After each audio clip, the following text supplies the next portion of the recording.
नमस्ते, मैं बीना किचन से बोल रही हूँ। आप सभी लोगों को हार्दिक स्वागत। उम्मीद करती हूँ आप अच्छे होंगे, सुरक्षित होंगे। हमेशा की तरह कमेंट बॉक्स में हर हर महादेव जरूर लिखिए। आज बात करते हैं एकादशी कब पड़ रही है, कितनी तारीख को पड़ रही है, एकादशी के दिन क्या करना चाहिए, क्या नहीं करना चाहिए। पहले बता दें, एकादशी 15 नवंबर को पड़ रही है, दिन है शनिवार। एकादशी के दिन हमें बड़े शुद्ध विचार से रहना चाहिए। एकादशी का व्रत जब एकादशी का व्रत रखे तो हमें हरि विष्णु का पूजा करना चाहिए। पीले वस्त्र पहन करके ही पूजा करना चाहिए। पीला फूल चढ़ाना चाहिए। माँ लक्ष्मी का भी पूजा करना चाहिए। पूजा करते टाइम आसन बिछा करके तभी बैठ के पूजा करना चाहिए। पूजा में क्या होना चाहिए? रोरी, चंदन, माला, फूल, भोग, प्रसाद, ये सब चीज़ होना जरूरी होता है। बड़े भाव के साथ हरि विष्णु का पूजा करना चाहिए और पूजा करने के बाद आरती भी करनी चाहिए और प्रसाद बच्चों में वितरण करना चाहिए, क्योंकि एकादशी का व्रत बहुत ही अच्छा।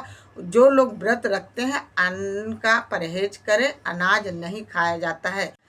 दसवीं में ही हमें सिर धो लेना चाहिए। सिर धोने के बाद हमें तामसिक भोजन बिल्कुल नहीं करना चाहिए। तामसिक भोजन में लहसुन प्याज से बचाव करना चाहिए। लहसुन प्याज का सेवन नहीं करना चाहिए। ये व्रत 3 दिन का ही है। एकादशी इस बार शनिवार को पड़ रही है तो पीपल के वृक्ष का पूजा कर लेना चाहिए। पीपल के वृक्ष में अक्षत डाल करके ही जल चढ़ाना चाहिए। और दूसरे दिन इतवार है, इतवार के पीपल के वृक्ष का पूजा नहीं किया जाता। पीपल के वृक्ष के नीचे नहीं जाया जाता, क्योंकि वहाँ अलक्ष्मी माता होती है। इसलिए इतवार वाले दिन बचाया जाता है कि हमें पीपल के वृक्ष का पूजा इतवार के दिन ना करें। और ये भी ध्यान दें, इतवार वाले दिन हमें तुलसी को जल नहीं चढ़ाना चाहिए, तुलसी नहीं छूना चाहिए, तुलसी का पत्ता नहीं तोड़ना चाहिए।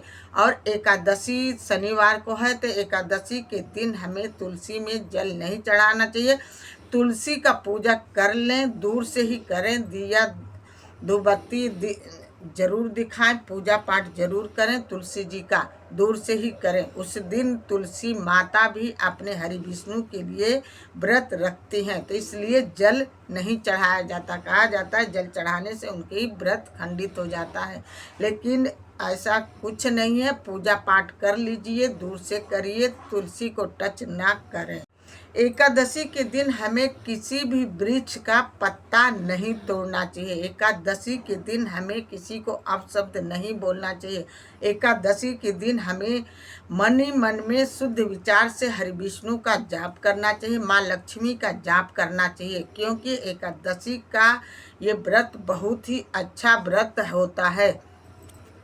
एकादशी के दिन भजन कीर्तन करना चाहिए। हरि विष्णु का भजन कीर्तन करने से उत्पन्ना एकादशी है। उत्पन्ना एकादशी के दिन हमें बड़े शुद्ध विचार से रहना चाहिए। एकादशी के